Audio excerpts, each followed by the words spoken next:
Good morning again. Now, before I start my homily, I would like to apologize to all of you because I made a big mistake, and I'm sure everybody realized. The reading today is from the Gospel of John, but we said it's from the Gospel of Matthew. So please make sure that it's from John and not from the Gospel of Matthew.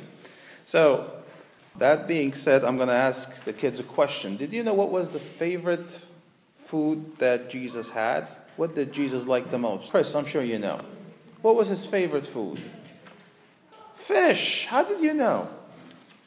Yes, it looks like fish was one of the most favorite meals that Jesus had. I don't think Jesus was very picky, but the fact that the apostles were fishermen and they were around the lake most of the time, fish was available, and therefore Jesus had fish as often as they could, I should say.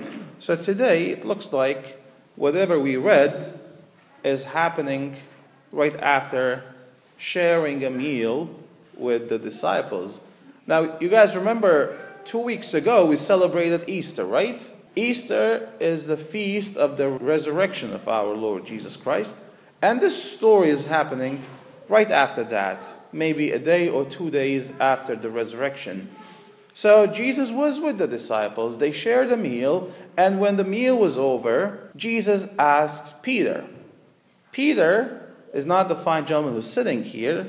Peter, the disciple, was one of the most important disciples of Jesus, and prior to the crucifixion of Jesus. Now remember, the bad guys took Jesus, they arrested him, and they nailed him on the cross. We spoke about this during our last family worship. In the middle of that process, Peter denied Jesus. Now, this is a fancy word, which means basically he said that, I don't know who this guy is. Peter, who was supposed to be one of the closest friends of Jesus, said, I don't know who Jesus is. And it happened 3 times. People asked him 3 times, do you know Jesus? He said, I don't know Jesus. I'm not friends with him. So let's fast forward to this story. Here we have the disciples having a meal, and after the meal is over, Peter is there, Jesus is there, and there's an elephant in the room, and they need to talk about it. So Jesus says, Peter, do you love me? And Peter says, yes, Lord, I love you. And Jesus asks this question 3 times, to a point that Peter is upset. He thinks that Jesus does not trust him, does not rely on the answer that he gives. But let's try to think about it from a different perspective. Sometimes when anybody upsets a person who is important in their lives, there are a number of ways to fix that situation. One of them would be to go and tell them that what you did is not right, this and that. But a softer approach would be to go back to the root of that relationship.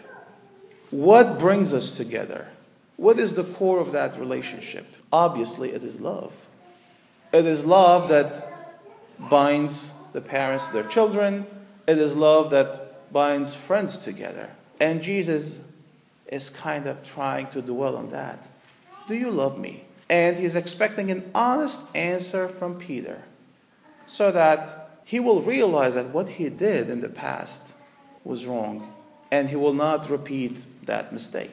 Now, whenever I read this story, and this is one of my favorite stories from the Bible, I try to put myself in the shoes of Peter. Because as a human person, and I'm sure I can speak of you also, we all do bad things. We all upset our Lord Jesus Christ. And Jesus would come and he will ask us, do you love me more than anything? Let's go back to the story for a minute. Every time that Peter said, yes, Lord, I love you, Jesus gave him a responsibility. He told him, tend my sheep. Which means Peter was going to be in charge of those who would believe in Jesus. Now, I believe that in the same way, every time that we read this, and every time that we imagine that Jesus is asking us this question, do you love me? And every time that we say yes, be sure that Jesus is giving you a responsibility. to do something that will be life-changing experience. Because everybody is important. Everybody is given a role in this life.